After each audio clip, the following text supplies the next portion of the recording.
Okay, so I'm going to be going over the important tools in Flash. And once again, 2.0. So to start off, the black arrow. This is just the home tool, what you always have selected, basically. And it's just like a simple thing to move things around and highlight things and all that good stuff. Like if we just draw like scribbles, highlight it, and then you'll have it all selected and you can just move it around. So it's like the multi-purpose tool. So delete that. The white arrow, it's not too important, but it has its times. Like you can see how I'm pulling the points, like when it breaks things into points, lots of points, like when you're in a motion tween, and you like the path of your symbol, you could change the path with this tool, but it gets really complex with tons of points, and so I don't really use that too much. I don't find it useful for me, but skipping all down, the text tool is the most important thing you need to have down, because I mean it's text. So you just click anywhere, because unlike paint, it expands with it and you won't have to drag and expand. So we just type that, and in your properties windows, if you don't see this window, once again click on window and you have to have it check marked and it'll pop up somewhere. So I always use Impact because it's my favorite font. I don't know, it's nice, bold, simple, and I like to use pretty big font. And you can change the font here, and it stops at 96, but you can type whatever value you want and it'll increase to that size. So I don't know why it does that, but it does. And the letter spacing here, it'll start off at 0, and this is normal, like the spacing between the letters. And if you increase it, it'll go further, and if you go negative, it'll squeeze in. So I like to keep it around -2. I don't know why, but that's that. The color, self-explanatory, and let's see, yeah, the alignment, and it's nothing really else. And down here, if you've ever looked at it, it's really neat. Highlight this, let's change it back to black, and you go down here, filters. This stuff you can get, like, add creativity to your text. Like there's all these effects, like you click this little thing right down here and drop shadow, it gives a little shadow behind your text, popping out a bit, making it less boring. And let me expand this. In the filters, each little effect has tons of qualities, like blur, like you can make it really far out, really shady, like it's popping out 3D. This blur Y, blur X, and that's, yeah, strength of the shadow, the quality high. I like to keep on medium because I don't know, it just looks nicer than high. And down here we have the angle of the shadow. You can change it if you're making a sun somewhere. You could just play around with that. The distance from the word, like how much is it popping out. And if you want to knock out, it actually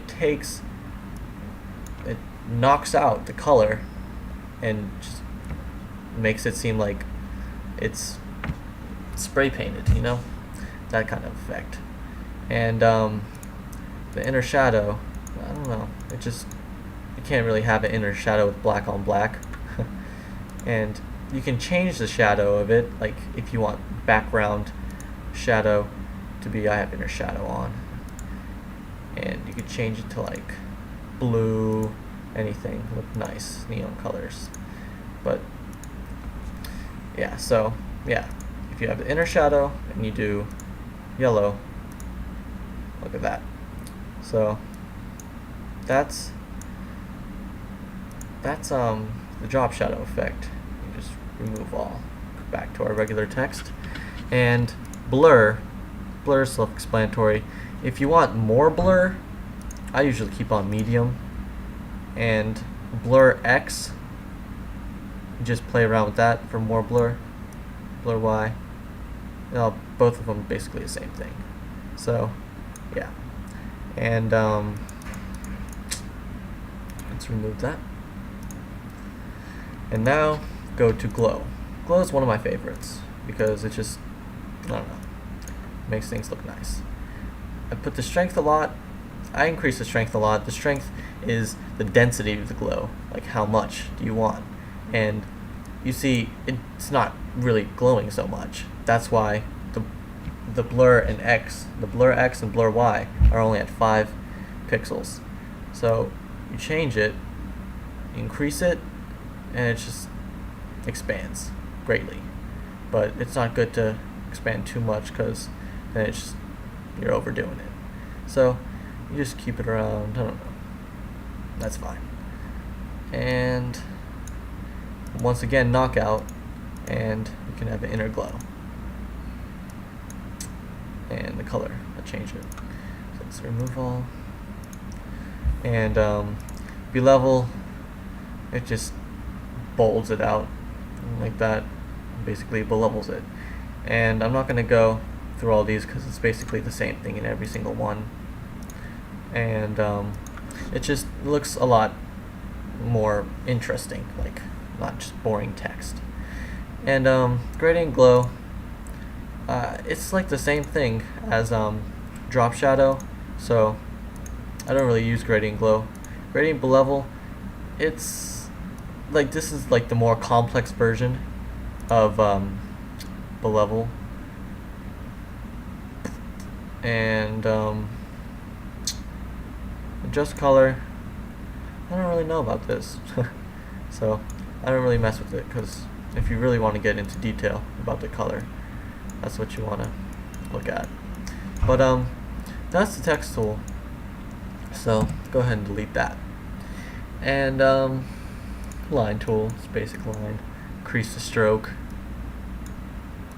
I'm a really fat line, you know. So get your black tool, highlight, delete. Box, if you hold down click, you can get an oval tool, rectangle, oval, primitive, and polystar. It's better to make buttons with rectangles and ovals other than just drawing them yourself, because it looks a lot neater.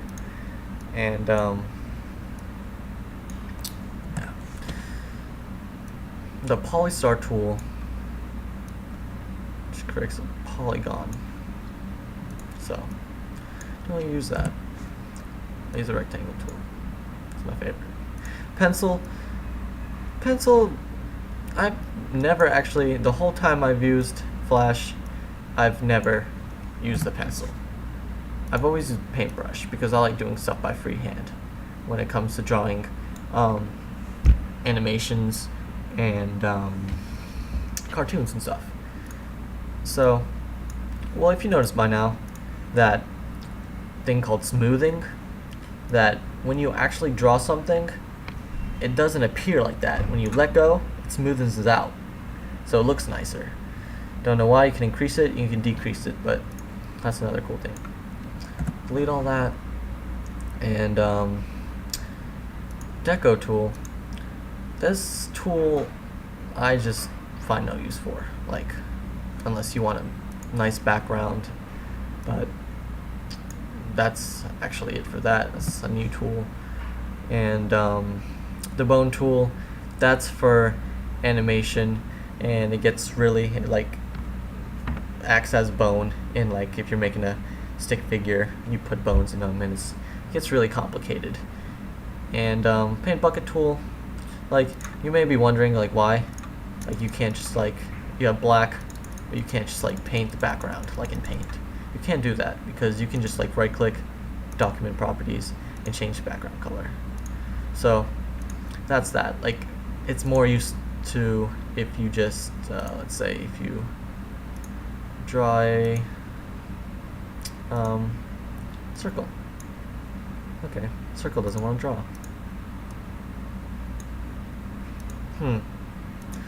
Oh yeah, when you're dealing with a paintbrush, you can't use when this color, the outer, it's your paint bucket, not your pencil.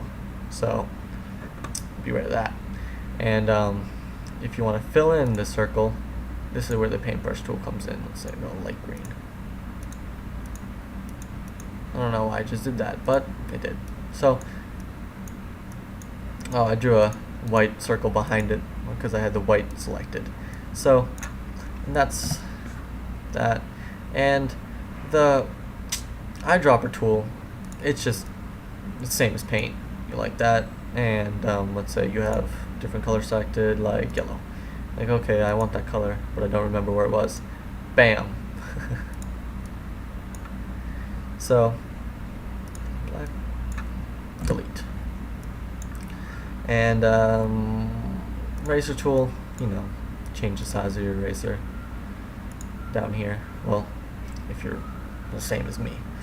But hand tool, you can just move around the stage, basically scrolling up and down, left and right at the same time by just a hand tool. Magnifying glass, same as paint, just magnifying glass. And that's the tools that I use.